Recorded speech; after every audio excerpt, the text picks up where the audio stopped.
মুসলমান ভাইরা আমার, আল্লাহ রাব্বুল আলামিন পবিত্র কালামুল্লাহ শরীফের মধ্যে আমার আল্লাহ চ্যালেঞ্জ করে বলেছেন, যালিকাল কিতাব। দুনিয়ার লেখা বইয়ের মধ্যে আমরা দেখতে পাই, কোন লেখক যদি লেখনির কাজ যে করে তাকে বলে লেখক। কোন লেখক যদি কোন বই কিতাব পুস্তক লেখে, দেখবেন লাস্টে লিখে দেয়, এই কিতাবের মধ্যে যদি কোনো ভুল থেকে থাকে জানাইবেন, সংশোধন করব ইনশাআল্লাহ। কিন্তু আমার আল্লাহ এমন একটা কিতাব দিয়েছে রে বাবা, আল্লাহ তাআলা শুরুতেই বলেছেন যালিকাল কিতাব। এমন একটা কিতাব, যে কিতাবের মধ্যে কোনো প্রকার কোনো জালিয়াতি নাই, যে কিতাবের মধ্যে কোনো প্রকার কোনো সন্দেহ নাই। আল্লাহ তাআলা ভিন্ন আয়াতের মধ্যে বলছেন, ইন্না নাহনু নাযালনা যিকরা ওয়া ইন্না লাহু লাহাফিজুন। আল্লাহু আকবার। আর একটু আওয়াজ দিয়ে বলুন আল্লাহু আকবার। আল্লাহ রাব্বুল আলামিন ডাক দিয়ে বললেন, ও পৃথিবীর মানুষ শুনে নাও, এই কিতাব নাযিল করেছি আমি আল্লাহ, আর এই কালামুল্লাহ শরীফের হেফাজতের দায়িত্ব নিয়ে নিয়েছি আমি আল্লাহ।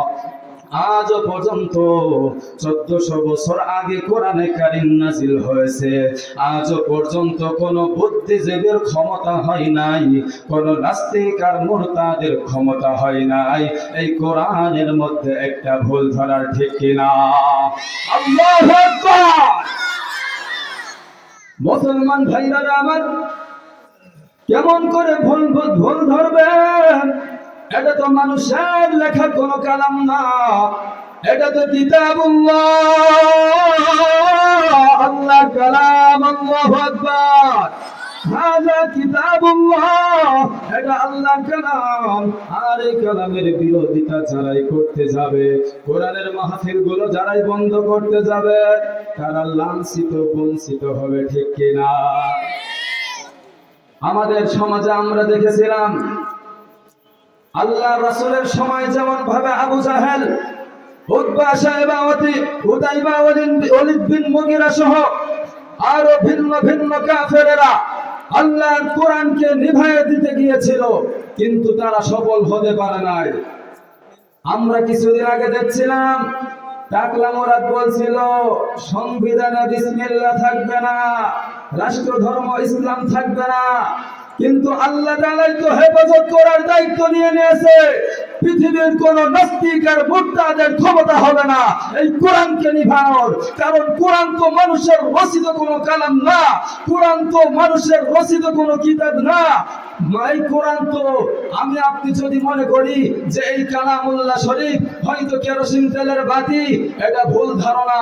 কোরআন কোন কেরোসিন তেলের বাতি নয়, কোরআন হলো আল্লাহর পক্ষের নূর। কোরআনকে যারাই নিভাইতে যাবে তারাই ধ্বংস হয়ে যাবে, ঠিক কিনা? এই জন্য মাদ্রাসাকে যারা মহব্বত করে, আলেমদেরকে যারা মহব্বত করে, তারা সম্মানিত হবে। কি জন্য আল্লাহ সুবহানাহু ওয়া তাআলা বলেন, ইন্নামা ইয়াখশাল্লাহা মিন ইবাদিহিল উলামা।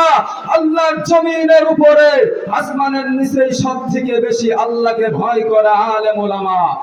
আর এই আলেমদের সম্মান দিয়েছেন আমার আল্লাহ।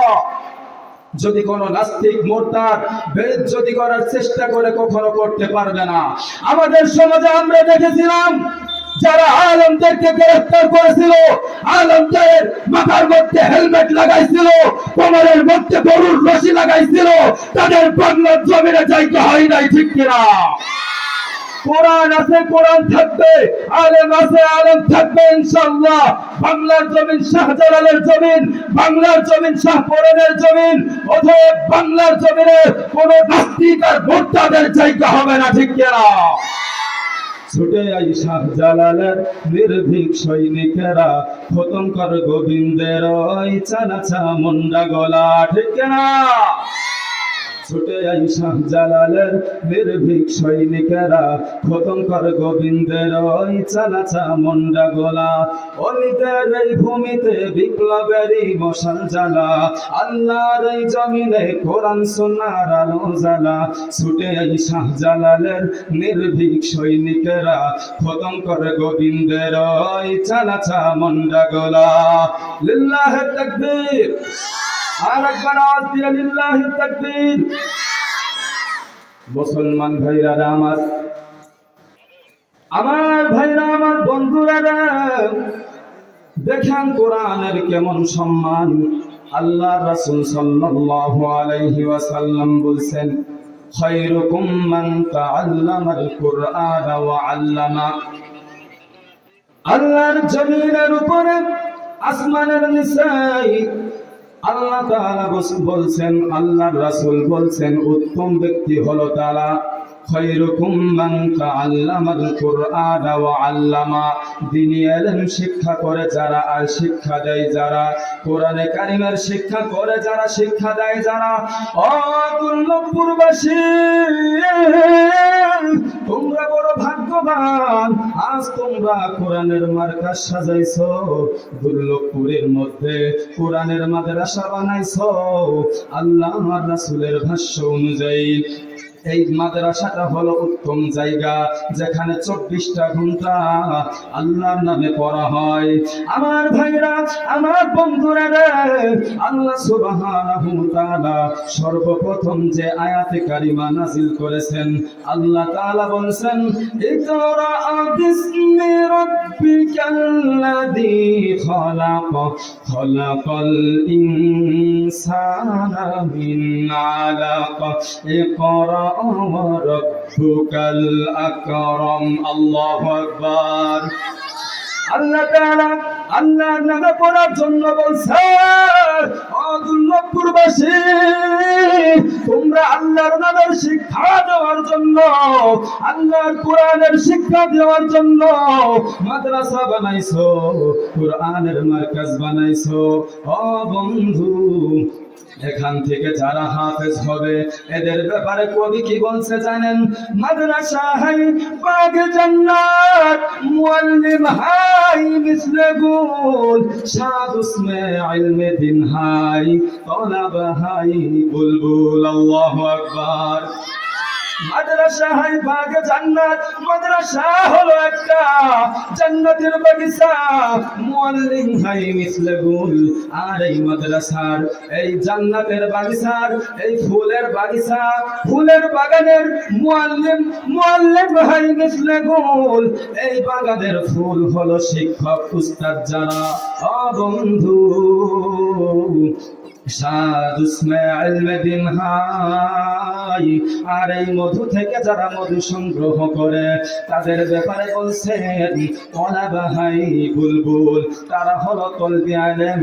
এই যে আপনারা মাদ্রাসার মধ্যে কোরআন শিক্ষা করতেছেন, মাদ্রাসা থেকে ওই ফুল থেকে মধু সংগ্রহ করতেছেন, উস্তাদ হলো ফুল, ফুল থেকে মধু সংগ্রহ করতেছেন, ইলম তলব করতেছেন। আল্লাহর রাসূল জনাব মুহাম্মদুর রাসূলুল্লাহ সাল্লাল্লাহু আলাইহি ওয়াসাল্লাম বলেন, তালাবুল ইলমি ফারিদাতুন আলা কুল্লি মুসলিম। প্রত্যেক মুসলমান নরনারীর উপর দ্বীনি ইলম শিক্ষা করা ফরজ। আজ আপনারা ফরজ বিধান পালন করতেছেন। ও দুর্লভপুরবাসী, তোমরা ভালো করে শোনো, তোমরা যে জান্নাতের বাগান সাজাইছো, কোরআনের মার্কেট সাজাইছো, এইখান থেকে হাজার হাজার আলেম বের হবে, হাফেজে কোরআন বের হবে। তারা ময়দানে কথা বলবে, আল্লাহর কোরআন শিখাইবে, শ্রোতাদেরকে শিখাইবে, ছাত্রদেরকে শিখাইবে। আজ আমি এখানে লেখাপড়া করছি উস্তাদদের ভালোবাসায়, উস্তাদের মেহনতের চেষ্টায়, উস্তাদের প্রচেষ্টায়, মেহনতে আজ আমি এখানে বসতে পারছি। এই তো একজনের বাসায় খানা খাইছি, আমার চাচার নাম হলো মুলাম, সকলে চেনেন।